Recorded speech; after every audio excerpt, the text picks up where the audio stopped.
शास्त्र की रचना दो दृष्टियों से की जाती है। एक तो सामाजिक व्यवस्था और संस्कृति को कायम रखना, जिससे लोग पूर्वजों के पद चिन्हों का अनुकरण कर सकें, तथा दूसरा ये कि वे शाश्वत शांति को प्राप्त कर लें।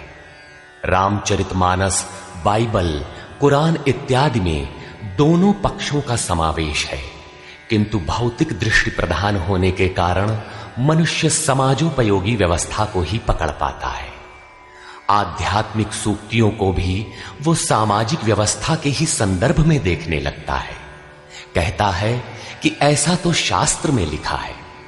इसीलिए वेद व्यास ने दोनों के लिए एक ही ग्रंथ महाभारत लिखते हुए भी आध्यात्मिक क्रिया का संकलन गीता के रूप में अलग से किया, जिससे कि लोग इस मूल कल्याण पथ में भ्रांति का मिश्रण न कर सके। उन्हीं आध्यात्मिक मूल्यों के साथ प्रस्तुत है गीता का दिव्य संदेश।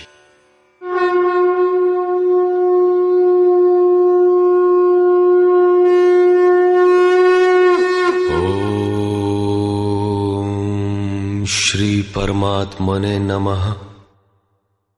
यथार्थ गीता, श्रीमद् भगवत गीता, अथ तृतीयो अध्यायः। अध्याय 2 में भगवान श्री कृष्ण ने बताया कि यह बुद्धि तेरे लिए ज्ञान मार्ग के विषय में कही गई। कौन सी बुद्धि? यही कि युद्ध कर, जीतोगे तो महामहिम की स्थिति प्राप्त कर लोगे और हारोगे तो देवत्व है। जीत में सर्वस्व है और हार में भी देवत्व है, कुछ मिलता ही है। अतः इस दृष्टि से लाभ और हानि दोनों में कुछ न कुछ मिलता है, किंचित भी क्षति नहीं है। फिर कहा, अब इसी को तू निष्काम कर्मयोग के विषय में सुन। जिस बुद्धि से युक्त होकर तू कर्मों के बंधन से अच्छी प्रकार छूट जाएगा। फिर उसकी विशेषताओं पर प्रकाश डाला। कर्म करते समय आवश्यक सावधानियों पर बल दिया कि फल की वासना वाला ना हो, कामनाओं से रहित होकर कर्म में प्रवृत्त हो और कर्म करने में तेरी अश्रद्धा भी ना हो, जिससे तू कर्म बंधन से मुक्त हो जाएगा। मुक्त तो होगा, किंतु रास्ते में अपनी स्थिति नहीं दिखाई पड़ी। अतः अर्जुन को निष्काम कर्मयोग की अपेक्षा ज्ञान मार्ग सरल और प्राप्ति वाला प्रतीत हुआ। उसने प्रश्न किया, जनार्दन, निष्काम कर्म की अपेक्षा ज्ञान मार्ग आपकी दृष्टि में श्रेष्ठ है, तो मुझे भयंकर कर्मों में क्यों लगाते हैं? प्रश्न स्वाभाविक था। मान लें एक ही स्थान पर जाने के दो रास्ते हैं। यदि आपको वास्तव में जाना है तो आप अवश्य प्रश्न करेंगे कि इनमें सुगम कौन है। यदि नहीं करते तो आप पथिक नहीं। ठीक इसी प्रकार अर्जुन ने भी प्रश्न रखा। अर्जुन उवाच,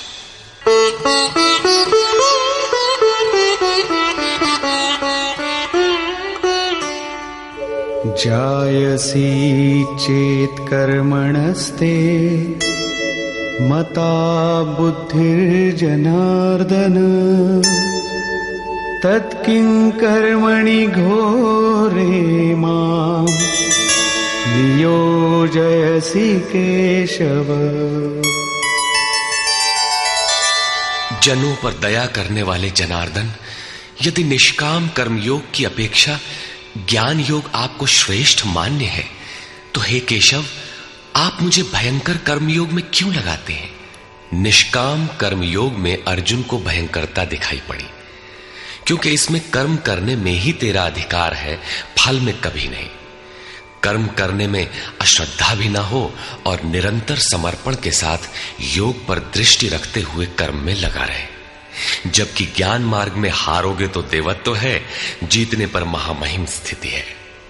अपनी लाभ हानि स्वयं देखते हुए आगे बढ़ना है। इस प्रकार अर्जुन को निष्काम कर्मयोग की अपेक्षा ज्ञान योग सरल प्रतीत हुआ। इसलिए उसने निवेदन किया,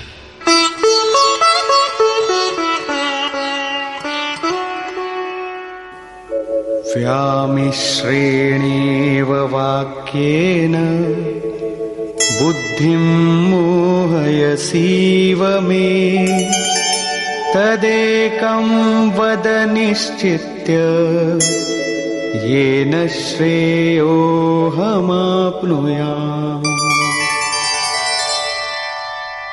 आप इन मिले हुए से वचनों से मेरी बुद्धि मोहित सी करते हैं। आप तो मेरी बुद्धि का मोह दूर करने में प्रवृत्त हुए हैं। अतः इनमें से एक निश्चय करके कहिए जिससे मैं श्रेय परम कल्याण मोक्ष को प्राप्त हो जाऊं। इस पर श्री कृष्ण ने कहा, श्री भगवान उवाच,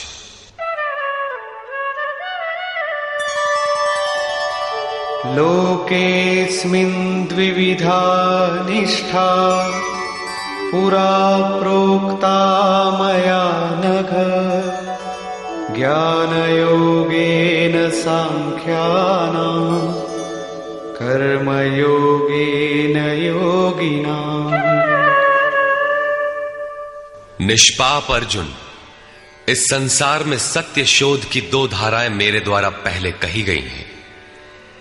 पहले का तात्पर्य कभी सत्य युग या त्रेता में नहीं, बल्कि अभी जिसे दूसरे अध्याय में कहे आए हैं। ज्ञानियों के लिए ज्ञान मार्ग और योगियों के लिए निष्काम कर्म योग बताया गया है। दोनों ही मार्गों के अनुसार कर्म तो करना ही पड़ेगा, कर्म अनिवार्य है। न कर्मणामनारम्भात् नैष्कर्म्यं पुरुषोऽश्नुते न च सन्न्यसनादेव सिद्धिं समधिगच्छति। अर्जुन, मनुष्य न तो कर्मों को न आरंभ करने से निष्कर्मता की अंतिम स्थिति को प्राप्त होता है और न आरंभ की हुई क्रिया को त्यागने मात्र से भगवत प्राप्ति रूपी परम सिद्धि को ही प्राप्त होता है। अब तुझे ज्ञान मार्ग अच्छा लगे या निष्काम कर्म मार्ग, दोनों में कर्म तो करना ही पड़ेगा। प्रायः इस स्थल पर लोग भगवत पथ में संक्षिप्त मार्ग और बचाव ढूंढने लगते हैं। कर्म आरंभ ही न करें, हो गए निष्कर्मी। कहीं ऐसी भ्रांति न रह जाए, इसलिए श्री कृष्ण बल देते हैं कि कर्मों को न आरंभ करने से कोई निष्कर्म भाव को नहीं प्राप्त होता। शुभाशुभ कर्मों का जहां अंत है, परम निष्कर्मता की उस स्थिति को कर्म करके ही पाया जा सकता है। इसी प्रकार बहुत से लोग कहते हैं, हम तो ज्ञान मार्गी हैं, ज्ञान मार्ग में कर्म है ही नहीं। ऐसा मानकर कर्मों को त्यागने वाले ज्ञानी नहीं होते। आरंभ की हुई क्रिया को त्यागने मात्र से कोई भगवत साक्षात्कार रूपी परम सिद्धि को प्राप्त नहीं होता है, क्योंकि नहि कश्चित् क्षणमपि जातु तिष्ठत्य कर्मकृत् कार्यते ह्यवशः कर्म सर्वः प्रकृतिजैर्गुणैः। कोई भी पुरुष किसी काल में क्षण मात्र भी कर्म किए बिना नहीं रहता, क्योंकि सभी पुरुष प्रकृति से उत्पन्न हुए गुणों द्वारा विवश होकर कर्म करते हैं। प्रकृति और प्रकृति से उत्पन्न गुण जब तक जीवित हैं, तब तक कोई भी पुरुष कर्म किए बिना रह ही नहीं सकता। अध्याय 4 के 33वें और 37वें श्लोक में श्री कृष्ण कहते हैं कि यावन मात्र कर्म ज्ञान में समाप्त हो जाते हैं। ज्ञान रूपी अग्नि संपूर्ण कर्मों को भस्म कर देता है। यहां वे कहते हैं कि कर्म किए बिना कोई रहता ही नहीं। अंततः वे महापुरुष कहते क्या हैं? उनका आशय है कि यज्ञ करते करते तीनों गुणों से अतीत हो जाने पर मन के विलय और साक्षात्कार के साथ यज्ञ का परिणाम निकल जाने पर कर्म शेष हो जाते हैं। उस निर्धारित क्रिया की पूर्णता से पहले कर्म मिटते नहीं, प्रकृति पिंड नहीं छोड़ती।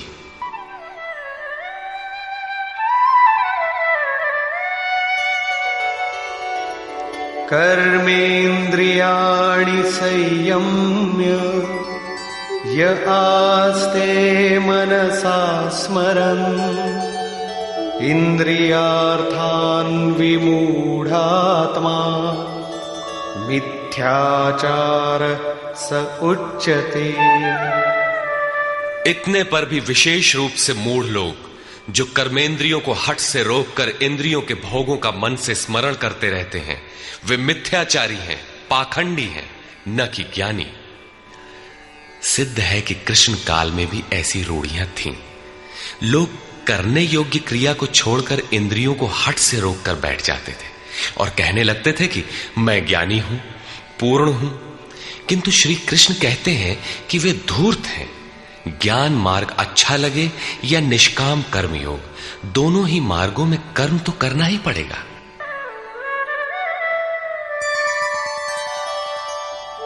यस्त्विन्द्रियाणि मनसा नियम्यारभतेऽर्जुन कर्मेन्द्रियैः कर्मयोगम् असक्तः स विशिष्यते।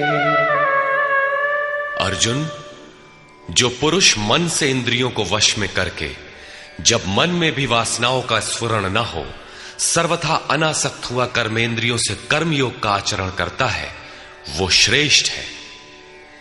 ठीक है, समझ में आया कि कर्म का आचरण करें, किंतु यह प्रश्न खड़ा होता है कि कौन सा कर्म करें। इस पर कहते हैं, नियतं कुरु कर्म त्वं कर्मजायो ह्यकर्मणः शरीरयात्रापि च ते न प्रसिद्ध्येद कर्मणः। अर्जुन, तू निर्धारित किए हुए कर्म को कर, अर्थात कर्म तो बहुत से हैं, उनमें से कोई एक चुना हुआ है, उसी नियत कर्म को कर। कर्म न करने की अपेक्षा कर्म करना ही श्रेष्ठ है। इसलिए कि करते रहोगे, थोड़ी भी दूरी तय कर लोगे तो जैसा पीछे बता आए हैं, महान जन्म मरण के भय से उद्धार करने वाला है, इसलिए श्रेष्ठ है। कर्म न करने से तेरी शरीर यात्रा भी सिद्ध नहीं होगी।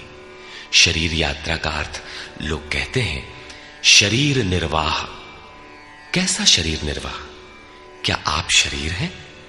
ये पुरुष जन्म जन्मांतर से, युग युगांतरों से शरीर की यात्रा ही तो करता चला आ रहा है। जैसे वस्त्र जीर्ण हुआ तो दूसरा तीसरा धारण किया, इसी प्रकार कीट पतंग से लेकर मानव तक, ब्रह्मा से लेकर यावन मात्र जगत परिवर्तनशील है। ऊपर नीचे योनियों में बराबर ये जीव शरीरों की ही तो यात्रा कर रहा है। कर्म कोई ऐसी वस्तु है जो इस यात्रा को सिद्ध कर देती है, पूर्ण कर देती है। मान ले एक भी जन्म लेना पड़ा तो यात्रा तो जारी है, अभी तो पथिक चल ही रहा है, वो दूसरे शरीरों की यात्रा कर रहा है। यात्रा पूर्ण तब होती है जब गंतव्य आ जाए। परमात्मा में स्थिति के अनंतर इस आत्मा को शरीरों की यात्रा नहीं करनी पड़ती, अर्थात शरीर त्याग और शरीर धारण वाला क्रम समाप्त हो जाता है। अतः कर्म कोई ऐसी वस्तु है कि इस पुरुष को पुनः शरीरों की यात्रा नहीं करनी पड़ती। मोक्ष से शुभात। अर्जुन, इस कर्म को करके तू संसार बंधन अशुभ से छूट जाएगा। कर्म कोई ऐसी वस्तु है जो संसार बंधन से मुक्ति दिलाती है। अब प्रश्न खड़ा होता है कि वो निर्धारित कर्म है क्या। इस पर कहते हैं, यज्ञार्थात् कर्मणोऽन्यत्र लोकोऽयं कर्म बन्धनः तदर्थं कर्म कौन्तेय मुक्तसंग समाचर। अर्जुन, यज्ञ की प्रक्रिया ही कर्म है। वो हरकत कर्म है जिससे यज्ञ पूर्ण हो। सिद्ध है कि कर्म एक निर्धारित प्रक्रिया है। इसके अतिरिक्त जो कर्म होते हैं, क्या वे कर्म नहीं है? श्री कृष्ण कहते हैं, नहीं, वे कर्म नहीं है। अन्यत्र लोकोयम कर्म बंधनः। इस यज्ञ की प्रक्रिया के अतिरिक्त दुनिया में जो कुछ भी किया जाता है, सारा जगत जिसमें रात दिन व्यस्त है, वो इसी लोक का एक बंधन है, न कि कर्म। कर्म तो मोक्ष से शुभात, अशुभ अर्थात संसार बंधन से छुटकारा दिलाने वाला है। मात्र यज्ञ की प्रक्रिया ही कर्म है। वो हरकत कर्म है जिससे यज्ञ पूरा होता है। अतः अर्जुन, उस यज्ञ की पूर्ति के लिए संग दोष से अलग रहकर भली प्रकार कर्म का आचरण कर। संग दोष से अलग हुए बिना यह कर्म होता ही नहीं। अब हम समझ गए कि यज्ञ की प्रक्रिया ही कर्म है, किंतु यहां पुनः एक नवीन प्रश्न उत्पन्न हो गया कि वो यज्ञ क्या है जिसे किया जाए। इसके लिए पहले यज्ञ को न बताकर श्री कृष्ण बताते हैं कि यज्ञ आया कहां से, ये देता क्या है। उसकी विशेषताओं पर प्रकाश डाला और चौथे अध्याय में जाकर स्पष्ट किया कि यज्ञ क्या है जिसे हम कार्य रूप दें और हमसे कर्म होने लगे। योगेश्वर श्री कृष्ण की शैली से स्पष्ट है कि जिस वस्तु का चित्रण करना है वे पहले उसकी विशेषताओं का चित्रण करते हैं जिससे श्रद्धा जागृत हो। तत्पश्चात वे उसमें बरती जाने वाली सावधानियों पर प्रकाश डालते हैं और अंत में मुख्य सिद्धांत प्रतिपादित करते हैं। स्मरण रहे कि यहां पर श्री कृष्ण ने कर्म के दूसरे अंग पर प्रकाश डाला कि कर्म एक निर्धारित क्रिया है। जो कुछ किया जाता है वो कर्म नहीं है। अध्याय 2 में पहली बार कर्म का नाम लिया, उसकी विशेषताओं पर बल दिया, उसमें बरती जाने वाली सावधानियों पर प्रकाश डाला, लेकिन यह नहीं बताया कि कर्म क्या है। योगेश्वर श्री कृष्ण ने कहा, अर्जुन, तू निर्धारित किए हुए कर्म को कर। अब प्रश्न उठता है कि निर्धारित कर्म क्या है जिसे हम करें। तब बताया कि यज्ञ को कार्य रूप देना कर्म है। अब प्रश्न उठता है कि वो यज्ञ क्या है। यहां यज्ञ की उत्पत्ति विशेषता बताकर शांत हो जाएंगे और आगे अध्याय 4 में यज्ञ का निखरा हुआ रूप मिलेगा जिसे करना कर्म है। कर्म की यह परिभाषा गीता को समझने की कुंजी है। यज्ञ के अतिरिक्त दुनिया में लोग कुछ न कुछ करते ही रहते हैं। कोई खेती करता है तो कोई व्यापार, कोई पदासीन है तो कोई सेवक, कोई अपने को बुद्धिजीवी कहता है तो कोई श्रमजीवी, कोई समाज सेवा को कर्म मानता है तो कोई देश सेवा को। और इन्हीं कर्मों में लोग सकाम और निष्काम कर्म की भूमिका भी बनाए पड़े हैं। किंतु श्री कृष्ण कहते हैं ये कर्म नहीं है। अन्यत्र लोकोयम कर्म बंधनः। यज्ञ की प्रक्रिया के सिवाय जो कुछ भी किया जाता है वो इसी लोक का बंधनकारी कर्म है, न कि मोक्षद कर्म। वस्तुतः यज्ञ की प्रक्रिया ही कर्म है। अब यज्ञ न बताकर पहले यह बताते हैं कि यज्ञ आया कहां से।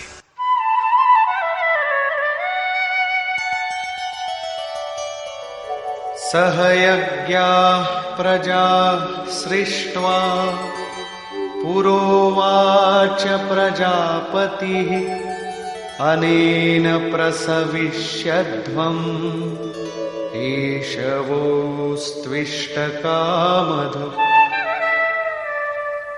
प्रजापति ब्रह्मा ने कल्प के आदि में यज्ञ सहित प्रजा को रचकर कहा कि इस यज्ञ द्वारा वृद्धि को प्राप्त हो। ये यज्ञ तुम लोगों को इष्ट कामधुक, जिसमें अनिष्ट ना हो, विनाश रहित इष्ट संबंधी कामना की पूर्ति करने वाला हो। यज्ञ सहित प्रजा को किसने रचा? प्रजापति ब्रह्मा ने। ब्रह्मा कौन? क्या 4 मुख और 8 आंखों वाला देवता जैसा कि प्रचलित है? नहीं। श्री कृष्ण के अनुसार देवता नाम की कोई अलग सत्ता है ही नहीं। फिर प्रजापति कौन है? वस्तुतः जिसने प्रजा के मूल उद्गम परमात्मा में प्रवेश पा लिया है वो महापुरुष प्रजापति है। बुद्धि ही ब्रह्मा है। अहंकार शिव बुद्धि अज, मन शशि चित्त महान। उस समय बुद्धि यंत्र मात्र होती है। उस महापुरुष की वाणी में परमात्मा ही बोलता है। भजन की वास्तविक क्रिया प्रारंभ हो जाने पर बुद्धि का उत्तरोत्तर उत्थान होता है। प्रारंभ में वो बुद्धि ब्रह्म विद्या से संयुक्त होने के कारण ब्रह्मविद कही जाती है। क्रमशः विकारों का शमन होने पर, ब्रह्म विद्या में श्रेष्ठ होने पर यह ब्रह्म विद्वर कही जाती है। उत्थान और सूक्ष्म हो जाने पर बुद्धि की अवस्था विकसित हो जाती है। वो ब्रह्म विद्वरीयान कहलाती है। उस अवस्था में ब्रह्म विद्वेत्ता पुरुष दूसरों को भी उत्थान मार्ग पर लाने का अधिकार प्राप्त कर लेता है। बुद्धि की पराकाष्ठा है ब्रह्म विद्वरिष्ट, अर्थात ब्रह्मविद की वो अवस्था जिसमें इष्ट प्रवाहित है। ऐसी स्थिति वाले महापुरुष प्रजा के मूल उद्गम परमात्मा में प्रविष्ट और स्थित रहते हैं। ऐसे महापुरुषों की बुद्धि मात्र यंत्र है, वे ही प्रजापति कहलाते हैं। वे प्रकृति के द्वंद्व का विश्लेषण कर आराधना क्रिया की रचना करते हैं। यज्ञ के अनुरूप संस्कारों का देना ही प्रजा की रचना है। इससे पूर्व समाज अचेत अव्यवस्थित रहता है। सृष्टि अनादि है, संस्कार पहले से ही है, किंतु अस्त व्यस्त विकृत है। यज्ञ के अनुरूप उन्हें ढालना ही रचना या सजाना है। ऐसे महापुरुष ने कल्प के आदि में यज्ञ सहित प्रजा की रचना की। कल्प निरोग बनाता है, वैद्य कल्प देते हैं, कोई कायाकल्प करता है। ये क्षणिक शरीरों का कल्प है। वास्तविक कल्प तो तब है जब भवरोग से मुक्ति मिल जाए। आराधना का प्रारंभ इस कल्प की शुरुआत है। आराधना पूर्ण हुई तो आपका कल्प पूरा हो गया। इस प्रकार परमात्म स्वरूपस्थ महापुरुषों ने भजन के प्रारंभ में यज्ञ सहित संस्कारों को सुसंगठित कर कहा कि इस यज्ञ से तुम वृद्धि को प्राप्त हो। कैसी वृद्धि? क्या मकान कच्चे से पक्का बन जाएगा? आय अधिक होने लगेगी? नहीं, यज्ञ इष्ट कामधुक, इष्ट संबंधी कामना की पूर्ति करेगा। इष्ट है परमात्मा, उस परमात्मा संबंधी कामना की पूर्ति वाला है। प्रश्न स्वाभाविक है कि यज्ञ सीधे उस परमात्मा की प्राप्ति करा देगा अथवा क्रम क्रम से चलकर।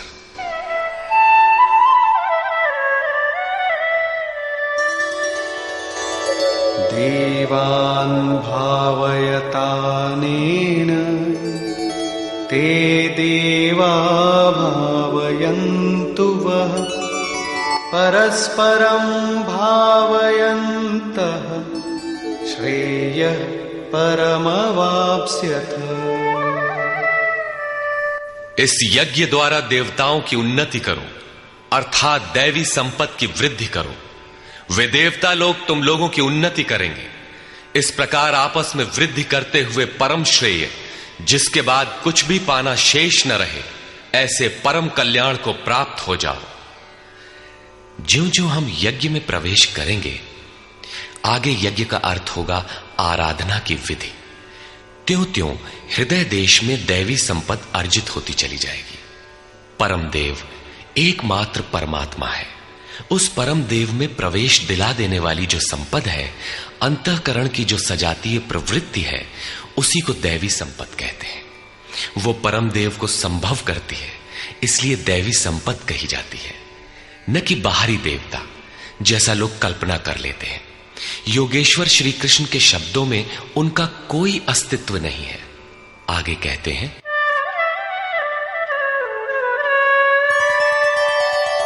इष्टान् भोगान् हि वो देवा दास्यन्ते यज्ञभाविताः तैर्दत्तान् प्रदायैभ्यो यो भुङ्क्तेस्तेन एव सः। यज्ञ द्वारा संवर्धित देवता दैवी संपत्ति आपको इष्टान भोगान ही दास्यन्ते, इष्ट अर्थात आराध्य संबंधी भोगों को देंगे, अन्य कुछ नहीं। तैहि दत्तान, वे ही एकमात्र देने वाले हैं। इष्ट को पाने का अन्य कोई विकल्प नहीं है। इन दैवी गुणों को बिना बढ़ाए जो इस स्थिति का भोग करता है, वो निश्चय ही चोर है। जब उनसे पाया ही नहीं तो भोगेगा क्या? किंतु कहता अवश्य है कि हम तो तत्वदर्शी हैं। वो निश्चय ही चोर है, न कि प्राप्ति वाला। किंतु पाने वाले क्या पाते हैं? यज्ञशिष्टाशिनः सन्तो मुच्यन्ते सर्वकिल्बिषैः भुञ्जते ते त्वघं पापा ये पचन्त्यात्मकारणात्। यज्ञ से बचे हुए अन्न को खाने वाले संत जन सब पापों से मुक्त हो जाते हैं। दैवी संपत्ति की वृद्धि करते करते परिणाम में प्राप्ति काल ही पूर्ति काल है। जब यज्ञ पूर्ण हो गया तो शेष बचा हुआ ब्रह्म ही अन्न है। इसी को श्री कृष्ण ने दूसरे शब्दों में कहा, यज्ञ शिष्टामृत भुजो यान्ति ब्रह्म सनातनम। यज्ञ जिसकी सृष्टि करता है उस अशन को पान करने वाला ब्रह्म में प्रविष्ट हो जाता है। यहां वे कहते हैं कि यज्ञ से शेष बचे हुए अशन को, ब्रह्म पीयूष को पान करने वाला सब पापों से छुटकारा पा जाता है। संत जन तो छूट जाते हैं, किंतु पापी लोग मोह के माध्यम से उत्पन्न शरीरों के लिए पचते हैं। वे पाप खाते हैं। उन्होंने भजन भी किया, आराधना को समझा, अग्रसर भी हुए, किंतु बदले में एक मीठी सी चाह पैदा हो गई कि आत्म कारणात्, शरीर के लिए और शरीर के संबंधों को लेकर कुछ मिले। उसे मिल तो जाएगा, किंतु उतने भोग के पश्चात वो अपने को वहीं खड़ा पाएगा जहां से चलना प्रारंभ किया था। इससे बड़ी क्षति क्या होगी? जब शरीर ही नश्वर है तो इसके सुख भोग कब तक साथ देंगे? वे आराधना तो करते हैं, किंतु बदले में पाप ही खाते हैं। पलटि सुधाते सठ विष लेहि, वो नष्ट तो नहीं होगा, किंतु आगे नहीं बढ़ेगा। इसीलिए श्री कृष्ण निष्काम भाव से कर्म भजन करने पर बल देते हैं। अभी तक श्री कृष्ण ने बताया कि यज्ञ परम श्रेय देता है और उसकी रचना महापुरुषों द्वारा होती है, किंतु वे महापुरुष प्रजा की रचना में क्यों प्रवृत्त होते हैं? इस पर कहते हैं,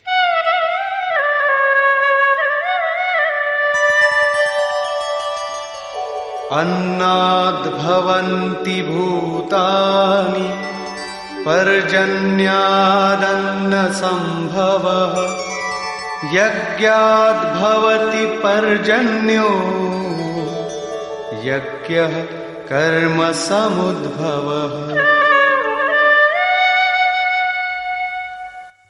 कर्म ब्रह्मोद्भवं विद्धि ब्रह्माक्षर समुद्भवम्, तस्मात् सर्वगतं ब्रह्म नित्यं यज्ञे प्रतिष्ठितम्।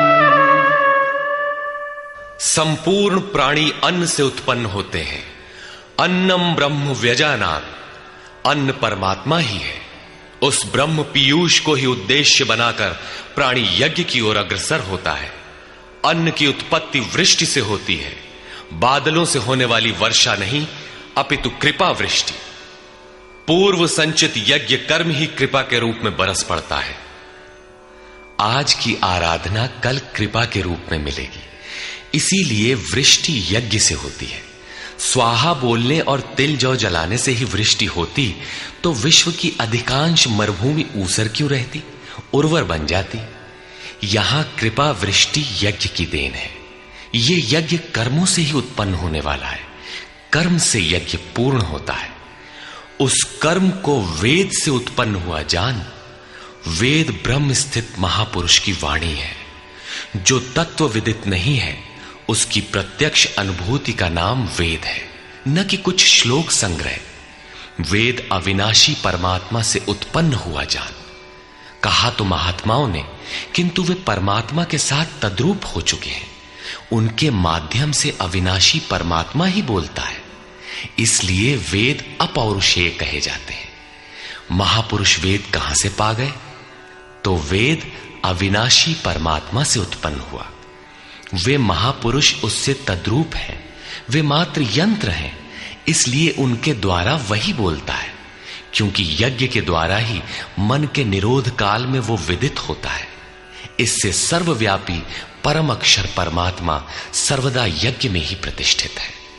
यज्ञ ही उसे पाने का एकमात्र उपाय है। इसी पर बल देते हैं, एवं प्रवर्तितं चक्रं नानुवर्तयति हयः अघायुरिन्द्रियारामो मोघं पार्थ सजीवति।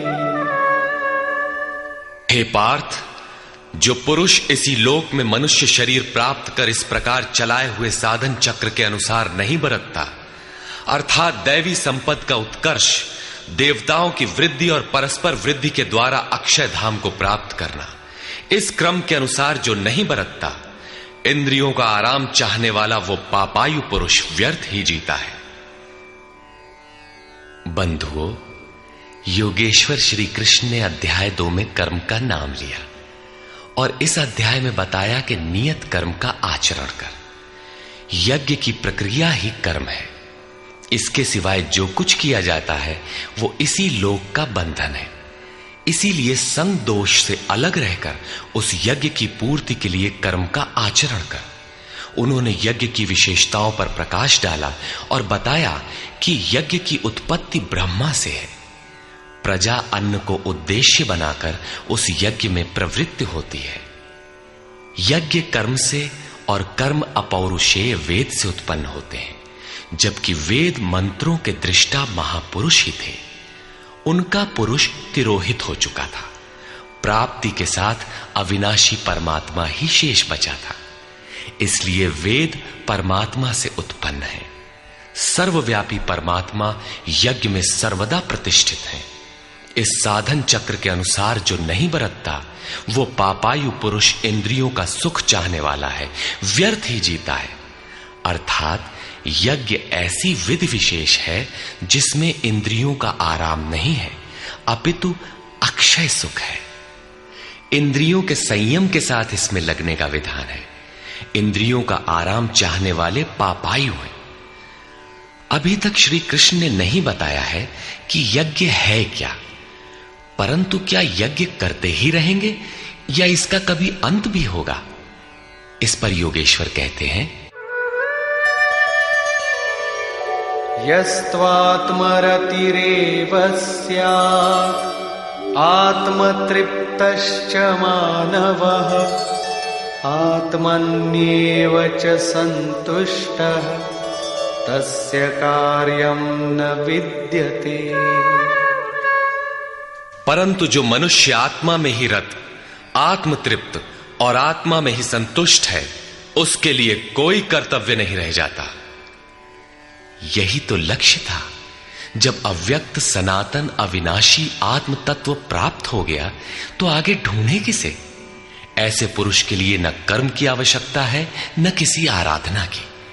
आत्मा और परमात्मा एक दूसरे के पर्याय हैं। इसी का पुनः चित्रण करते हैं। नैव तस्य कृतेनार्थो नाकृतेनेह कश्चन न चास्य सर्वभूतेषु कश्चिदर्थव्यपाश्रयः।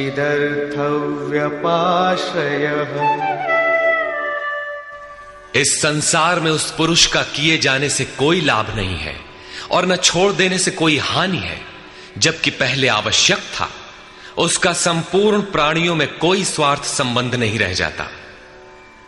आत्मा ही तो शाश्वत, सनातन, अव्यक्त, अपरिवर्तनशील और अक्षय है।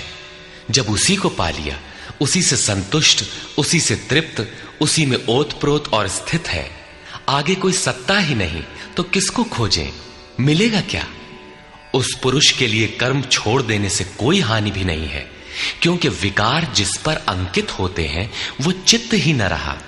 उसका संपूर्ण भूतों में, बाह्य जगत और आंतरिक संकल्पों की परत में लेश मात्र भी अर्थ नहीं रहता। सबसे बड़ा अर्थ तो था परमात्मा। जब वही उपलब्ध है तो दूसरों से उसका क्या प्रयोजन होगा? तस्मादसक्तः सततं कार्यं कर्म समाचर असक्तो ह्याचरन् कर्म परमाप्नोति पुरुषः। इस स्थिति को प्राप्त करने के लिए तू अनासक्त हुआ। निरंतर कार्यम कर्म, जो करने योग्य कर्म है उस कर्म को अच्छी प्रकार कर, क्योंकि अनासक्त पुरुष कर्म के आचरण से परमात्मा को प्राप्त होता है। नियत कर्म कार्यम कर्म एक ही है। कर्म की प्रेरणा देते हुए वे कहते हैं,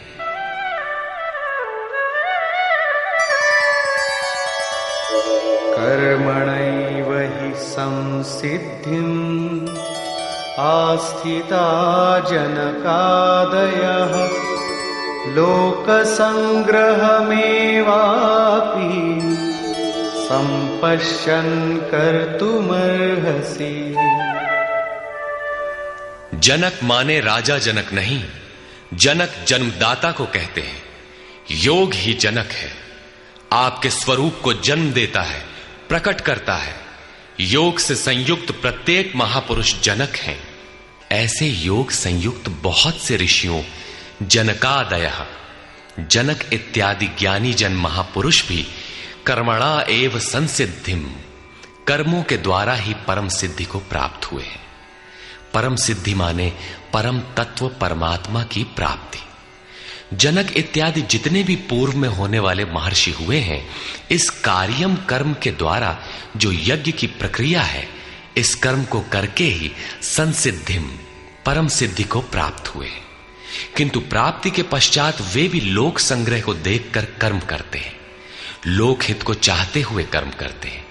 अतः तू भी प्राप्ति के पश्चात लोकनायक बनने के लिए कार्य करने के ही योग्य है।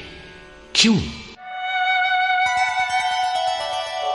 यद्यदाचरति श्रेष्ठः तत्तदेवेतरो जनः स यत्प्रमाणं कुरुते लोकस्तदनुवर्तते।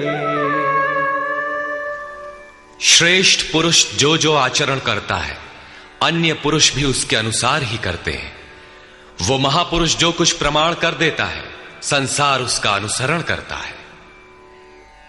पहले श्री कृष्ण ने स्वरूप में स्थित आत्मतृप्त महापुरुष की रहनी पर प्रकाश डाला कि उसके लिए कर्म किए जाने से न कोई लाभ और न छोड़ने से कोई हानि।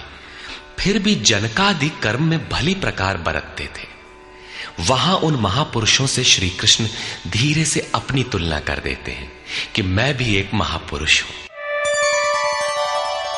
न मे पार्थास्ति कर्तव्यम् त्रिषु लोकेषु किंचन नानवाप्तमवाप्तव्यम् वर्त एव च कर्मणि। हे पार्थ, मुझे तीनों लोकों में कोई कर्तव्य नहीं है। पीछे कह आए हैं कि उस महापुरुष का समस्त भूतों में कोई कर्तव्य नहीं है। यहां कहते हैं तीनों लोकों में मुझे कुछ भी कर्तव्य शेष नहीं है, तथा किंचन मात्र प्राप्त होने योग्य वस्तु अप्राप्त नहीं है। तब भी मैं कर्म में भली प्रकार बरतता हूं। क्यों? यदि हम न वर्तेयम् जातु कर्मण्यतन्द्रितः मम वर्त्मानुवर्तन्ते मनुष्याः पार्थ सर्वशः। क्योंकि यदि मैं सावधान होकर कदाचित कर्म में न बरतूं तो मनुष्य मेरे बर्ताव के अनुसार बरतने लग जाएंगे।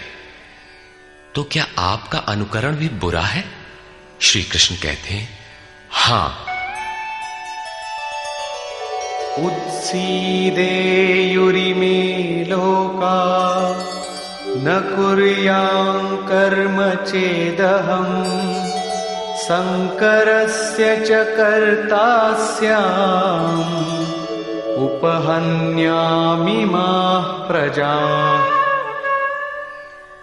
यदि मैं सावधान होकर कर्म न करूं तो ये सब लोग भ्रष्ट हो जाएं और मैं संकरस्य वर्ण संकर का करने वाला हूं तथा इन सारी प्रजा का हनन करने वाला, मारने वाला बनूं।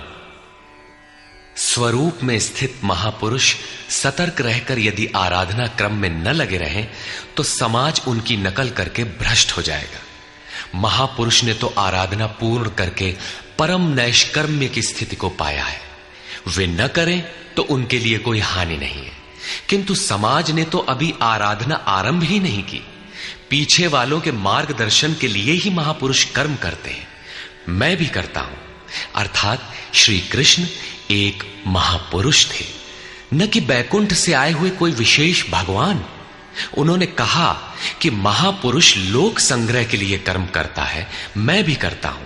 यदि न करूं तो लोगों का पतन हो जाए, सभी कर्म छोड़ बैठेंगे। मन बड़ा चंचल है, ये सब कुछ चाहता है, केवल भजन नहीं चाहता। यदि स्वरूपस्थ महापुरुष कर्म न करें तो देखा देखी पीछे वाले भी तुरंत कर्म छोड़ देंगे।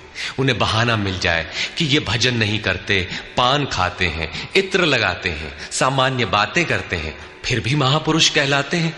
ऐसा सोचकर वे भी आराधना से हट जाते हैं, पतित हो जाते हैं।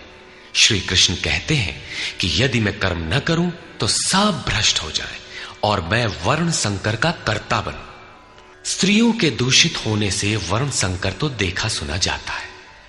अर्जुन भी इसी के भय से विकल था कि स्त्रियां दूषित होंगी तो वर्ण संकर पैदा होंगे।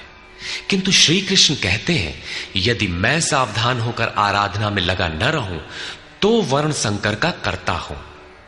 वस्तुतः आत्मा का शुद्ध वर्ण है परमात्मा। अपने शाश्वत स्वरूप के पथ से भटक जाना वर्ण संकरता है। यदि स्वरूपस्थ महापुरुष क्रिया में नहीं बरतता तो लोग उनके अनुकरण में क्रिया रहित हो जाएंगे, आत्म पथ से भटक जाएंगे, वर्ण संकर हो जाएंगे, वे प्रकृति में खो जाएंगे। स्त्रियों का सतीत्व एवं नस्ल की शुद्धता एक सामाजिक व्यवस्था है, अधिकारों का प्रश्न है। समाज के लिए उसकी उपयोगिता भी है।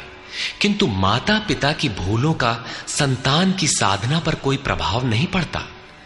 आपन करनी पार उतरनी। हनुमान, व्यास, वशिष्ठ, नारद, शुकदेव, कबीर, ईसा इत्यादि अच्छे महापुरुष हुए, जबकि सामाजिक कुलीनता से इनका संपर्क नहीं है। आत्मा अपने पूर्व जन्म के गुण धर्म लेकर आता है। श्री कृष्ण कहते हैं मनः षष्ठानीन्द्रियाणि प्रकृतिस्थानी कर्षति। मन सहित इंद्रियों से जो कार्य इस जन्म में होता है उनके संस्कार लेकर जीवात्मा पुराने शरीर को त्याग कर नवीन शरीर में प्रवेश कर जाता है। इसमें जन्मदाताओं का क्या लगा? उनके विकास में कोई अंतर नहीं आया। अतः स्त्रियों के दूषित होने से वर्ण संकर नहीं होता। स्त्रियों के दूषित होने और वर्ण संकर से कोई संबंध नहीं है। शुद्ध स्वरूप की ओर अग्रसर न होकर प्रकृति में बिखर जाना ही वर्ण संकर है। यदि महापुरुष सावधान होकर क्रिया, नियत कर्म में बरतते हुए लोगों से क्रिया न कराएं तो वो उस सारी प्रजा का हनन करने वाला, मारने वाला बने। साधना क्रम में चलकर उस मूल अविनाशी की प्राप्ति ही जीवन है और प्रकृति में बिखरे रहना, भटक जाना मृत्यु है। किंतु वो महापुरुष इस सारी प्रजा को यदि क्रिया पथ पर नहीं चलाता, उस सारी प्रजा को बिखराव से रोककर सतपथ पर नहीं चलाता, तो वो सारी प्रजा का हनन करने वाला हत्यारा है, हिंसक है। और क्रमशः चलते हुए जो चला लेता है वो शुद्ध अहिंसा है। गीता के अनुसार शरीर का निधन, नश्वर कलेवरों का निधन मात्र परिवर्तन है, हिंसा नहीं। सक्ता कर्मण्य विद्वांसो यथा कुर्वन्ति भारत कुर्याद् विद्वांस्तथा सक्तः चिकीर्षुर्लोक संग्रहम्। हे भारत, कर्म में आसक्त हुए अज्ञानी जन जैसे कर्म करते हैं, वैसे ही अनासक्त हुआ विद्वान, पूर्ण ज्ञाता भी लोक हृदय में प्रेरणा और कल्याण संग्रह चाहता हुआ कर्म करे। यज्ञ की विधि जानते और करते हुए भी हम अज्ञानी हैं। ज्ञान का अर्थ है प्रत्यक्ष जानकारी। जब तक लेश मात्र भी हम अलग हैं, आराध्य अलग है, तब तक अज्ञान विद्यमान है। जब तक अज्ञान है तब तक कर्म में आसक्ति रहती है। अज्ञानी जितनी आसक्ति से आराधना करता है, उसी प्रकार अनासक्त। जिसे कर्मों से प्रयोजन नहीं है तो आसक्ति क्यों होगी? ऐसा पूर्ण ज्ञाता महापुरुष भी लोकहित के लिए कर्म करे, दैवी संपद का उत्कर्ष करे, जिससे समाज उस पर चल सके। न बुद्धिभेदं जनयेद् अज्ञानां कर्मसंगिनां जोषयेत् सर्वकर्माणि विद्वान् युक्तः समाचरन्। ज्ञानी पुरुषों को चाहिए कि कर्मों में आसक्ति वाले अज्ञानियों की बुद्धि में भ्रम न पैदा करें, अर्थात स्वरूपस्थ महापुरुष ध्यान दें कि उनके किसी आचरण से पीछे वालों के मन में कर्म के प्रति अश्रद्धा न उत्पन्न हो जाए। परमात्म तत्व से संयुक्त महापुरुष को भी चाहिए कि स्वयं भली प्रकार नियत कर्म करता हुआ उनसे करावे। यही कारण था कि पूज्य महाराज जी वृद्धावस्था में भी रात के 2 बजे ही उठकर बैठ जाएं, खांसने लगे। 3 बजे बोलने लगे, उठो मिट्टी के पुतलो। सब उठकर चिंतन में लग जाएं तो स्वयं थोड़ा लेट जाएं। कुछ देर बाद फिर उठकर बैठ जाएं, कहें, तुम लोग सोचते हो कि महाराज सो रहे हैं, किंतु मैं सोता नहीं, श्वास में लगा हूं। वृद्धावस्था का शरीर है, बैठने में कष्ट होता है, इसी से मैं पड़ा रहता हूं। लेकिन तुम्हें तो स्थिर और सीधे बैठकर चिंतन में लगना है। जब तक तैल धारा के सदृश श्वास की डोरी न लग जाए, क्रम न टूटे, अन्य संकल्प बीच में व्यवधान उत्पन्न न कर सकें, तब तक सतत लगे रहना साधक का धर्म है। मेरी श्वास तो बांस की तरह स्थिर खड़ी है। यही कारण है कि अनुयायियों से कराने के लिए वो महापुरुष भली प्रकार कर्म में बरतता है। जिस गुण को सिखावे उसे करके दिखावे। इस प्रकार स्वरूपस्थ महापुरुष को भी चाहिए कि स्वयं कर्म करता हुआ साधकों को भी आराधना में लगाए रहे। साधक भी श्रद्धापूर्वक आराधना में लगे, किंतु चाहे ज्ञान योगी हो अथवा समर्पण भाव वाला निष्काम कर्म योगी हो, साधक में साधना का अहंकार नहीं आना चाहिए।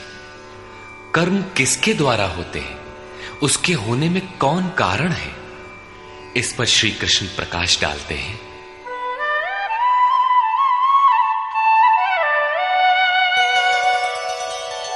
प्रकृते क्रियमाणानि गुणैः कर्माणि सर्वशः अहंकार विमूढ़ात्मा कर्ताहमिति मन्यते। आरंभ से पूर्ति पर्यंत संपूर्ण कर्म प्रकृति के गुणों द्वारा किए जाते हैं। फिर भी अहंकार से विशेष मूढ़ पुरुष मैं करता हूं ऐसा मान लेता है। ये कैसे माना जाए कि आराधना प्रकृति के गुणों द्वारा होती है? ऐसा किसने देखा? इस पर कहते हैं, तत्त्ववित्तु महाबाहो गुणकर्म विभागयोः गुणागुणेषु वर्तन्ते इति मत्वा न सज्जते। हे महाबाहु, गुण और कर्म के विभाग को तत्वविद परम तत्व परमात्मा की जानकारी वाले महापुरुषों ने देखा और संपूर्ण गुण गुणों में बरत रहे हैं। ऐसा मानकर वे गुण और कर्मों के कर्तापन में आसक्त नहीं होते। यहां तत्व का अर्थ परम तत्व परमात्मा है, न कि 5 या 25 तत्व जैसा कि लोग गणना करते हैं। योगेश्वर श्री कृष्ण के शब्दों में तत्व एकमात्र परमात्मा है, अन्य कोई तत्व है ही नहीं। गुणों को पार करके परम तत्व परमात्मा में स्थित महापुरुष गुण के अनुसार कर्मों का विभाजन देख पाते हैं। तामसी गुण रहेगा तो उसका कार्य होगा आलस्य, निद्रा, प्रमाद, कर्म में प्रवृत्त न होने का स्वभाव। राजसी गुण रहेंगे तो आराधना में पीछे न हटने का स्वभाव, शौर्य, स्वामी भाव से कर्म होगा। और सात्विक गुण कार्यरत होने पर ध्यान, समाधि, अनुभवी उपलब्धि, धारावाहिक चिंतन, सरलता स्वभाव में होगी। गुण परिवर्तनशील है। प्रत्यक्षदर्शी ज्ञानी ही देख पाता है कि गुणों के अनुरूप कर्मों का उत्कर्ष अपकर्ष होता है। गुण अपना कार्य करा लेते हैं, अर्थात गुण गुणों में बरतते हैं।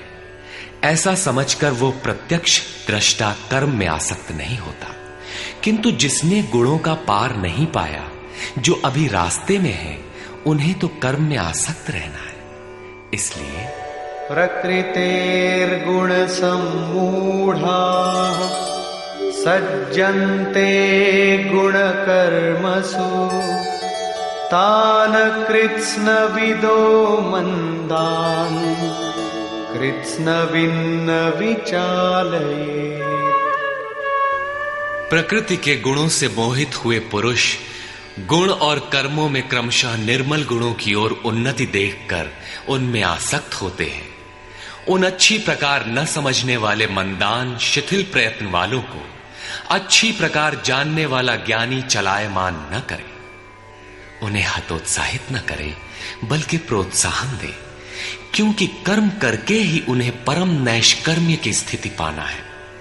अपनी शक्ति और स्थिति का आकलन करके कर्म में प्रवृत्त होने वाले ज्ञान मार्गी साधकों को चाहिए कि कर्म को गुणों की देन माने, अपने को कर्ता मानकर अहंकारी न बन जाए। निर्मल गुणों को प्राप्त होने पर भी उनमें आसक्त न हो। किंतु निष्काम कर्मयोगी को कर्म और गुणों के विश्लेषण में समय देने की कोई आवश्यकता नहीं है। उसे तो बस समर्पण के साथ कर्म करते जाना है। कौन गुण आ जा रहा है, ये देखना इष्ट की जिम्मेदारी हो जाती है। गुणों का परिवर्तन और क्रम क्रम से उत्थान वो इष्ट की ही देन मानता है और कर्म होने को भी उन्हीं की देन मानता है। अतः कर्तापन का अहंकार या गुणों में आसक्ति होने की समस्या उसके लिए नहीं रहती, जबकि अनवरत लगा रहता है। इसी पर और साथ ही युद्ध का स्वरूप बताते हुए श्री कृष्ण कहते हैं, मयि सर्वाणि कर्माणि सन्न्यस्याध्यात्मचेतसा निराशीर्निर्ममो भूत्वा युध्यस्व विगतज्वरः। इसलिए अर्जुन, तू अध्यात्म चेतसा अंतरात्मा में चित्त का निरोध करके ध्यानस्थ होकर संपूर्ण कर्मों का मुझ में अर्पण करके आशा रहित, ममता रहित और संताप रहित होकर युद्ध कर। जब चित्त ध्यान में स्थित है, लेश मात्र भी कहीं आशा नहीं, कर्म में ममत्व नहीं है, असफलता का संताप नहीं है, तो वो पुरुष कौन सा युद्ध करेगा? जब सब ओर से चित्त सिमटकर हृदय देश में निरुद्ध होता जा रहा है, तो वो लड़ेगा किस लिए, किससे, और वहां है कौन? वास्तव में जब आप ध्यान में प्रवेश करेंगे, तभी युद्ध का सही स्वरूप खड़ा होता है। तो काम क्रोध, राग द्वेष, आशा तृष्णा इत्यादि विकारों का समूह, विजातीय प्रवृत्तियां जो कुरु कहलाती हैं, संसार में प्रवृत्ति देती ही रहती है। बाधा के रूप में भयंकर आक्रमण करती हैं। बस इनका पार पाना ही युद्ध है। इनको मिटाते हुए अंतरात्मा में सिमटते जाना, ध्यानस्थ होते जाना ही यथार्थ युद्ध है। इसी पर पुनः बल देते हैं, ये मे मतमिदं नित्यम् अनुतिष्ठन्ति मानवाः श्रद्धावन्तो न सूयन्तो मुच्यन्ते तेऽपि कर्मभिः। अर्जुन, जो कोई मनुष्य दोष दृष्टि से रहित होकर श्रद्धा भाव समर्पण से संयुक्त हुआ, सदा मेरे इस मत के अनुसार बरतते हैं कि युद्ध कर, वे पुरुष भी संपूर्ण कर्मों से छूट जाते हैं।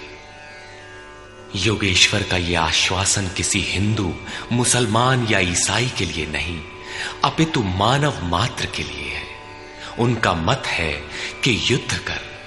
इससे ऐसा प्रतीत होता है कि यह उपदेश युद्ध वालों के लिए था। अर्जुन के समक्ष तो सौभाग्य से विश्व युद्ध की संरचना थी। आपके सामने तो कोई युद्ध नहीं है। आप गीता के पीछे क्यों पड़े हैं? क्योंकि कर्मों से छूटने का उपाय तो युद्ध करने वालों के लिए है, किंतु ऐसा कुछ नहीं है। वस्तुतः यह अंतर्देश की लड़ाई है। क्षेत्र और क्षेत्रज्ञ का, विद्या और अविद्या का, धर्म क्षेत्र और कुरुक्षेत्र का संघर्ष है। आप ज्यों-ज्यों ध्यान में चित्त का निरोध करेंगे, विजातीय प्रवृत्ति बाधा के रूप में प्रत्यक्ष होती है, भयंकर आक्रमण करती है। उसका शमन करते हुए चित्त का निरोध करते जाना ही युद्ध है। जो दोष दृष्टि से रहित होकर श्रद्धा के साथ इस युद्ध में लगता है, वो कर्मों के बंधन से, आवागमन से भली प्रकार छुटकारा पा जाता है। जो इस युद्ध में प्रवृत्त नहीं होता, उसकी क्या गति होती है? इस पर कहते हैं, ये त्वेतदभ्यसूयन्तो नानुतिष्ठन्ति मे मतम् सर्वज्ञानविमूढांस्तान् विद्धि नष्टान चेतसः। जो दोष दृष्टि वाले अचेतसः, मोह निशा में अचेत लोग मेरे इस मत के अनुसार नहीं बरतते, अर्थात ध्यानस्थ होकर आशा, ममता, संताप रहित होकर समर्पण के साथ युद्ध नहीं करते, सर्वज्ञान विमूढ़ान, ज्ञान पथ में सर्वथा मोहित उन लोगों को तू कल्याण से भ्रष्ट हुआ ही जान। जब यही सही है तो लोग करते क्यों नहीं? इस पर कहते हैं, सदृशं चेष्टते स्वस्याः प्रकृतेर्ज्ञानवानपि प्रकृतिं यान्ति भूतानि निग्रह किं करिष्यति। सभी प्राणी अपनी प्रकृति को प्राप्त होते हैं, अपने स्वभाव से परवश होकर कर्म में भाग लेते हैं। प्रत्यक्षदर्शी ज्ञानी भी अपनी प्रकृति के अनुसार चेष्टा करता है। प्राणी अपने कर्मों में बरतते हैं और ज्ञानी अपने स्वरूप में। जैसा जिसकी प्रकृति का दबाव है, वैसा ही कार्य करता है। यह स्वयं सिद्ध है। इसमें निराकरण कोई क्या करेगा? यही कारण है कि सभी लोग मेरे मत के अनुसार कर्म में प्रवृत्त नहीं हो पाते। वे आशा, ममता, संताप का, दूसरे शब्दों में राग द्वेष का त्याग नहीं कर पाते, जिससे कर्म का सम्यक आचरण नहीं हो पाता। इसी को और स्पष्ट करते हैं और दूसरा कारण बताते हैं, इंद्रियस्येन्द्रियस्यार्थे रागद्वेषौ व्यवस्थितौ तयोर्न वशमागच्छेत् तौ ह्यस्य परिपन्थिनौ। इंद्रिय और इंद्रियों के भोगों में राग और द्वेष स्थित हैं। इन दोनों के वश में नहीं होना चाहिए, क्योंकि इस कल्याण मार्ग में कर्मों से छूट जाने वाली प्रणाली में ये राग और द्वेष दुर्धर्ष शत्रु हैं, आराधना का अपहरण कर ले जाते हैं। जब शत्रु भीतर हैं, तो बाहर कोई किसी से क्यों लड़ेगा? शत्रु तो इंद्रिय और भोगों के संसर्ग में है, अंतःकरण में है। अतः ये युद्ध भी अंतःकरण का युद्ध है, क्योंकि शरीर ही क्षेत्र है जिसमें सजातीय विजातीय दोनों प्रवृत्तियां, विद्या और अविद्या रहती हैं, जो माया के दो अंग हैं। इन्हीं प्रवृत्तियों का पार पाना, सजातीय प्रवृत्ति को साध कर विजातीय का अंत करना युद्ध है। विजातीय समाप्त होने पर सजातीय का उपयोग समाप्त हो जाता है। स्वरूप का स्पर्श करके सजातीय का भी उसके अंतराल में विलय हो जाना, इस प्रकार प्रकृति का पार पाना युद्ध है, जो ध्यान में ही संभव है। राग द्वेष के शमन में समय लगता है। इसलिए बहुत से साधक क्रिया को छोड़कर सहसा महापुरुष की नकल करने लग जाते हैं। श्री कृष्ण इससे सावधान करते हैं।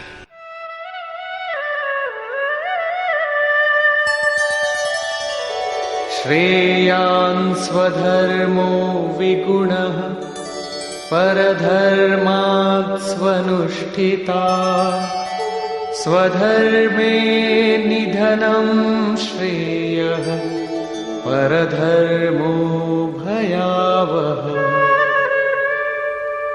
अच्छी प्रकार आचरण किए हुए दूसरे के धर्म से गुण रहित भी अपना धर्म अधिक उत्तम है। स्वभाव से उत्पन्न कर्म में प्रवृत्त होने की क्षमता स्वधर्म है, अतः स्वधर्माचरण में मरना भी परम कल्याणकारक है। अपनी क्षमता के अनुसार कर्म में प्रवृत्त होने से साधक एक न एक दिन पार पा जाता है। जहां से साधन छूटेगा, शरीर मिलने पर वहीं से पुनः प्रारंभ होगा। आत्मा तो मरता नहीं। शरीर अर्थात वस्त्र बदलने से आपके बुद्धि विचार बदल तो नहीं जाते। आगे वालों की तरह स्वांग बनाने से साधक भय को प्राप्त होगा। भय प्रकृति में होता है, परमात्मा में नहीं। प्रकृति का आवरण और घना हो उठेगा। स्वधर्म क्या है? अध्याय 2 में श्री कृष्ण ने स्वधर्म का नाम लिया था कि स्वधर्म को भी देखकर तू युद्ध करने योग्य है। क्षत्रिय के लिए इससे बढ़कर कल्याणकारी मार्ग नहीं है। स्वधर्म में अर्जुन क्षत्रिय पाया जाता है। संकेत किया कि अर्जुन, जो ब्राह्मण है, वेदों का उपदेश उनके लिए क्षुद्र जलाशय के तुल्य है। तू वेदों से ऊपर उठ और ब्राह्मण बन, अर्थात स्वधर्म में परिवर्तन संभव है। वहां पुनः कहा कि राग द्वेष के वश में न हो, इन्हें काट, स्वधर्म श्रेयस्कर है। इनका यह आशय नहीं है कि अर्जुन किसी ब्राह्मण की नकल करके उस जैसी वेशभूषा बना ले। एक ही कर्म पथ को महापुरुष ने 4 श्रेणियों में बांट दिया: निकृष्ट, मध्यम, उत्तम, अति उत्तम।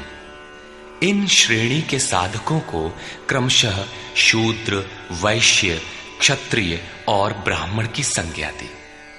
शूद्र वाली क्षमता से कर्म का आरंभ होता है और साधना क्रम में वही साधक ब्राह्मण बन सकता है। इससे भी आगे जब वो परमात्मा में प्रवेश पा जाता है तो न ब्राह्मणो न क्षत्रियः न वैश्यो न शूद्रः चिदानंद रूपः शिवः केवलोहम्। वो वर्णों से ऊपर हो जाता है। यही श्री कृष्ण भी कहते हैं कि चातुर्वर्ण्यम मया सृष्टम। 4 वर्णों की रचना मैंने की। तो क्या जन्म के आधार पर मनुष्यों को बांटा? नहीं। गुण कर्म विभागशः, गुणों के आधार पर कर्म बांटा गया। कौन सा कर्म? क्या सांसारिक कर्म? श्री कृष्ण कहते हैं नहीं, नियत कर्म। नियत कर्म क्या है?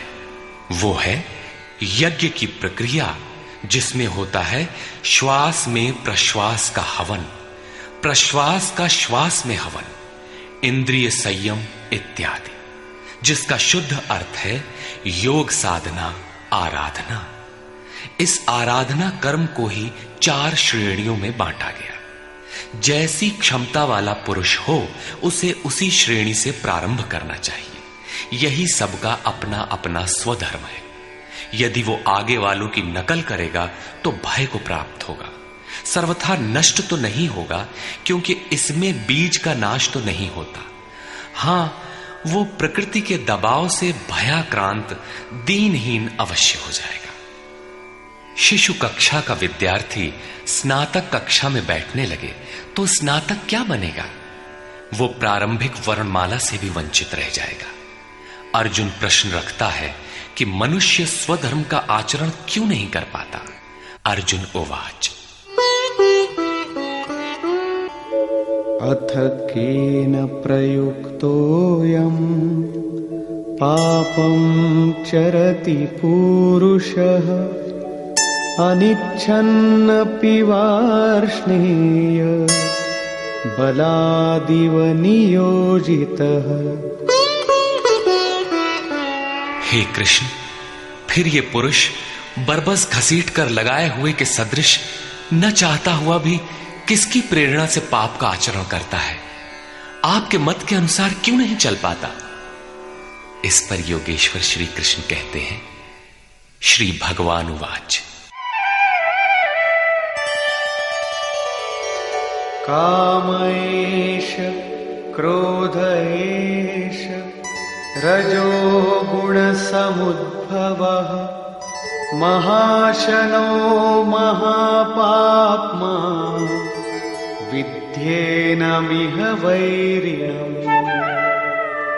अर्जुन, रजोगुण से उत्पन्न ये काम और ये क्रोध अग्नि के समान भोग भोगने से कभी न तृप्त होने वाले बड़े पापी हैं। काम क्रोध राग द्वेष के ही पूरक हैं। अभी मैंने जिसकी चर्चा की थी, इस विषय में तू इनको ही शत्रु जान।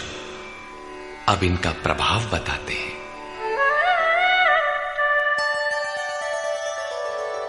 धूमेनाव्रियते वह्निः यथादर्शो मलेन च यथोल्बेनावृतो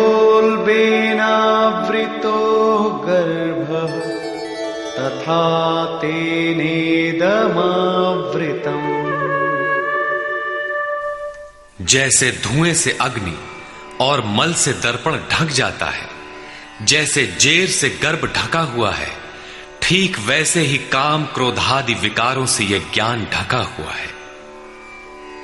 भीगी लकड़ी जलाने पर धुआं ही धुआं होता है। अग्नि रहकर भी लपट का रूप नहीं ले पाता।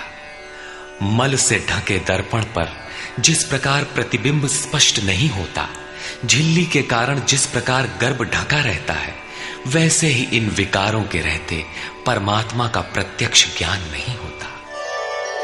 आवृतं ज्ञानमेतेन ज्ञानिनो नित्यवैरिणा कामरूपेण कौन्तेय दुष्पूरेणानलेन च। कौन्तेय, अग्नि के समान भोगों से न तृप्त होने वाले ज्ञानियों के निरंतर बैरी इस काम से ज्ञान ढका हुआ है। अभी तो श्री कृष्ण ने काम और क्रोध दो शत्रु बताए। प्रस्तुत श्लोक में वे केवल एक शत्रु काम का नाम लेते हैं। वस्तुतः काम में क्रोध का अंतर्भाव है। कार्य पूर्ण होने पर क्रोध समाप्त हो जाता है, किंतु कामना समाप्त नहीं होती। कामना पूर्ति में व्यवधान पड़ते ही क्रोध पुनः उभर आता है। काम के अंतराल में क्रोध भी निहित है। इस शत्रु का निवास कहां है? इसे ढूंढे कहां? निवास जान लेने पर इसे समूल नष्ट करने से सुविधा रहेगी। इस पर श्री कृष्ण कहते हैं,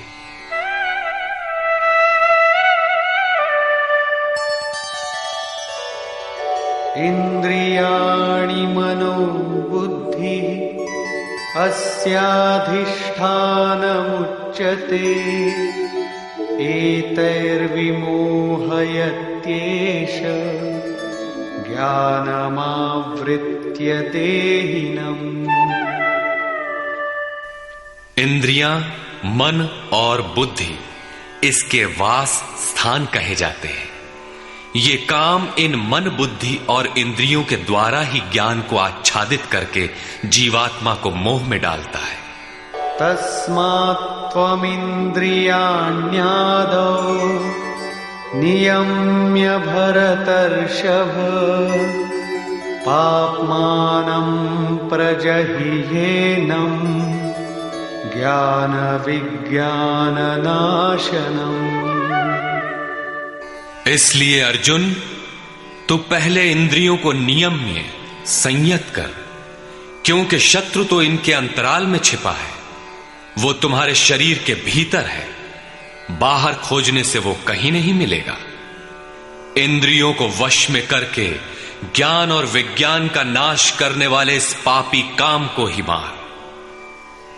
ये हृदय देश की अंतर जगत की लड़ाई है।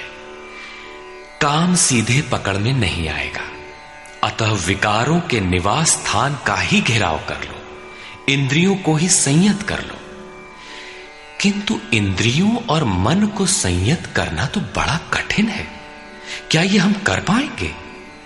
इस पर योगेश्वर श्री कृष्ण आपकी सामर्थ्य बताते हुए प्रोत्साहित करते हैं।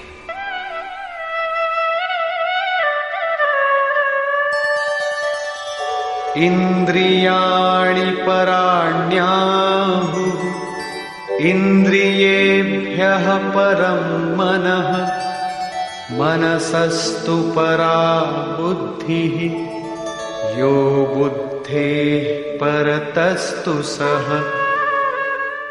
अर्जुन, इस शरीर से तू इंद्रियों को परे अर्थात सूक्ष्म और बलवान जान। इंद्रियों से परे मन है, ये उनसे भी बलवान है।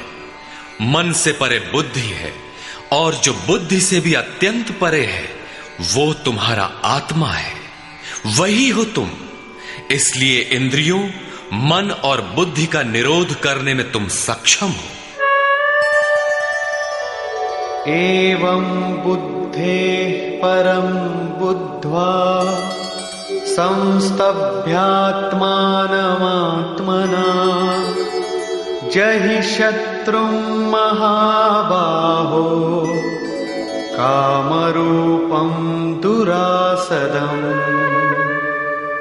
इस प्रकार बुद्धि से परे अर्थात सूक्ष्म और बलवान अपने आत्मा को जानकर, आत्म बल को समझकर, बुद्धि के द्वारा अपने मन को वश में करके अर्जुन, इस काम रूपी दुर्जय शत्रु को मार। काम एक दुर्जय शत्रु है। इंद्रियों के द्वारा ये आत्मा को मोहित करता है, तो अपनी शक्ति समझकर, आत्मा को बलवान समझकर काम रूपी शत्रु को मारना है। कहने की आवश्यकता नहीं है कि ये शत्रु आंतरिक है और युद्ध भी अंतर्देश का ही है। निष्कर्ष, बहुधा गीता प्रेमी व्याख्याताओं ने इस अध्याय को कर्मयोग का नाम दिया है, किंतु यह संगत नहीं है। दूसरे अध्याय में योगेश्वर ने कर्म का नाम लिया। उन्होंने कर्म के महत्व का प्रतिपादन कर उसमें कर्म जिज्ञासा जागृत की, और इस अध्याय में उन्होंने कर्म को परिभाषित किया कि यज्ञ की प्रक्रिया ही कर्म है। सिद्ध है कि यज्ञ कोई निर्धारित दिशा है। इसके अतिरिक्त जो कुछ भी किया जाता है वह इसी लोक का बंधन है। श्री कृष्ण जिसे कहेंगे वह कर्म मोक्ष से अशुभा, संसार बंधन से छुटकारा दिलाने वाला कर्म है। श्री कृष्ण ने यज्ञ की उत्पत्ति बताई, वह देता क्या है, उसकी विशेषताओं का चित्रण किया, यज्ञ करने पर बल दिया। उन्होंने कहा इस यज्ञ की प्रक्रिया ही कर्म है। जो नहीं करते वे पापायु, आराम चाहने वाले व्यर्थ जीते हैं। पूर्व में होने वाले महर्षियों ने भी इसे करके ही परम नैष्कर्म्य सिद्धि को पाया। वे आत्मतृप्त हैं, उनके लिए कर्म की आवश्यकता नहीं है। फिर भी पीछे वालों के मार्गदर्शन के लिए वे भी कर्म में भली प्रकार लगे रहते थे। उन महापुरुषों से श्री कृष्ण ने अपनी तुलना की कि मेरा भी अब कर्म करने से कोई प्रयोजन नहीं है, किंतु मैं भी पीछे वालों के हित के लिए ही कर्म में बरतता हूं। श्री कृष्ण ने स्पष्ट अपना परिचय दिया कि वे एक योगी थे। उन्होंने कर्म में प्रवृत्त साधकों को चलायमान न करने को कहा, क्योंकि कर्म करके ही उन साधकों को स्थिति प्राप्त करनी है। यदि नहीं करेंगे तो नष्ट हो जाएंगे। इस कर्म के लिए ध्यानस्थ होकर युद्ध करना है। आंखें बंद हैं, इंद्रियों से सिमटकर चित्त का निरोध हो चला तो युद्ध कैसा। उस समय काम, क्रोध, राग, द्वेष बाधक होते हैं। इन विजातीय प्रवृत्तियों का पार पाना ही युद्ध है। आसुरी संपद कुरुक्षेत्र विजातीय प्रवृत्ति को शनैः शनैः छांटते हुए ध्यानस्थ होते जाना ही युद्ध है। वस्तुतः ध्यान में ही युद्ध है। यही इस अध्याय का सारांश है, जिसमें न कर्म बताया न यज्ञ। यदि यज्ञ समझ में आ जाए तो कर्म समझ में आए। अभी तो कर्म समझाया ही नहीं गया।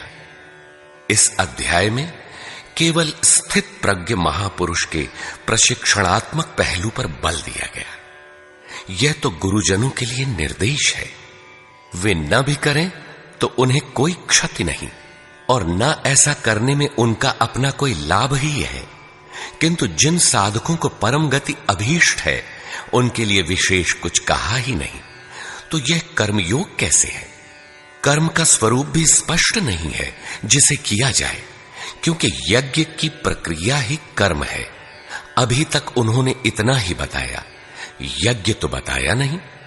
कर्म का स्वरूप स्पष्ट कहां हुआ? हां, युद्ध का यथार्थ चित्रण गीता में यहीं पाया जाता है।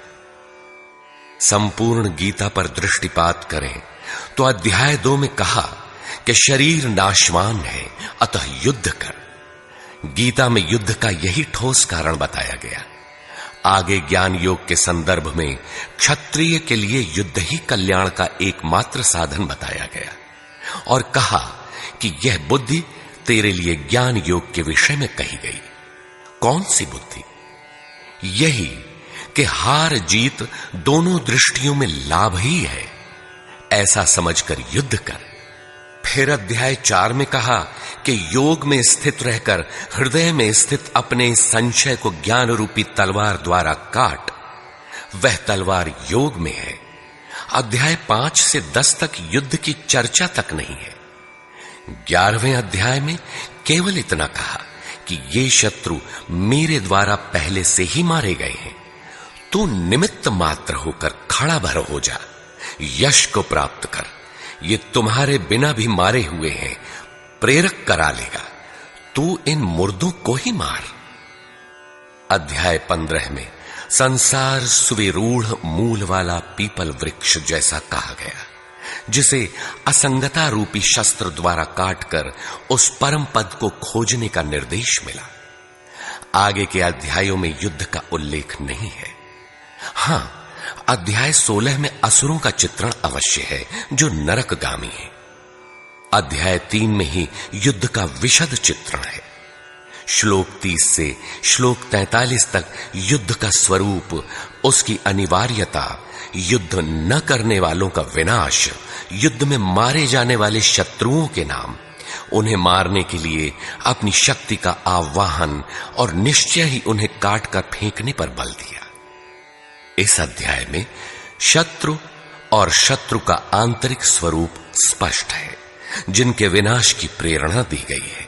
अतः ओम तत्सदिति श्रीमद् भगवद गीता सूपनिषत्सु ब्रह्म विद्यायाम योग शास्त्रे श्री कृष्णार्जुन संवादे शत्रु विनाश प्रेरणा नाम तृतीयो अध्याय। इस प्रकार स्वामी अड़गड़ानंद कृत श्रीमद् भगवद गीता के भाष्य यथार्थ गीता का 3रा अध्याय पूर्ण होता है। हरि ओम तत्सत।